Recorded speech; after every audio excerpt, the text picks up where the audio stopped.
رشتوں میں دراڑیں اور پھر شک کا چپتا ہوا کانٹا جب اپنا رنگ دکھانا شروع کر دے تو زندگی بے رنگ ہو جاتی ہے۔ ARY ڈیجیٹل کے ڈرامہ سیریل ہبس میں کچھ ایسا ہی بیان کیا گیا ہے، جس کی 18ویں قسط میں اب کہانی نیا پلٹا کھاتی ہے۔ عائشہ یعنی اشنا شاہ کی بہن زویا گھر سے فرار ہو جاتی ہے اور یہی بات سب سے چھپائی جا رہی ہے۔ بدنامی اور رسوائی کا خوف خاندان پر حاوی ہے۔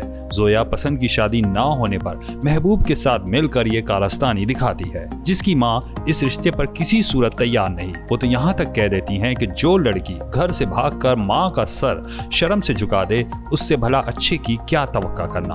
ادھر عائشہ سسرال بالخصوص شوہر یعنی فیروز خان سے یہ بات چھپا رہی ہیں کہ بہن نے کیا ستم ڈھایا ہے۔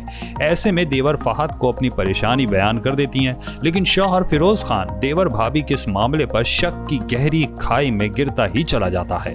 وہ اپنے طور پر تحقیقات کر رہا ہے، لیکن شک کے گہرے بادل دل و دماغ پر چھائے رہتے ہیں۔ اوور آل ڈرامہ سیریل اب صحیح ٹریک پر آ گیا ہے، لیکن دیکھنے والوں کو ایک شکوہ یہ بھی ہے کہ ڈرامے کی سٹوری بہت سلو آگے بڑھ رہی ہے۔ اشنا شاہ کی اداکاری تو اپنی مثال آپ ہے، جنہوں نے وقت کے ساتھ اپنی فطری اداکاری کے ذریعے سب کو متاثر کیا، لیکن فیروز خان کی ایکٹنگ کا تسلسل وہی ہے جو اس سے پہلے ان کے بیشتر ڈراموں میں ہم سب دیکھ چکے ہیں۔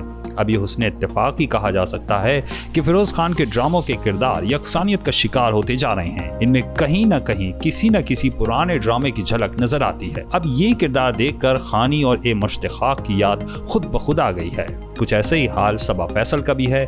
ٹی وی ڈراموں میں مظلوم، کمزور اور دکھیاری ماں کے کردار کے لیے نہ جانے کب صبا فیصل کے بجائے کسی اور اداکارہ کا انتخاب کیا جائے گا۔ ہبس میں غلط فہمیوں اور شک کا ناگ اس قدر حاوی ہونے والا ہے کہ رشتوں کی قدر کھونے والی ہے۔ بھائی بھائی پر شک کرنے لگا ہے اور ایسے میں عائشہ کی زندگی عجیب منجدھار میں پھنس گئی ہے۔ کب تک اصل حقیقت شوہر سے چھپائے گی؟ کہیں اس کی یہ رازداری اس کی زندگی میں بہت بڑا طوفان تو نہیں لانے والی؟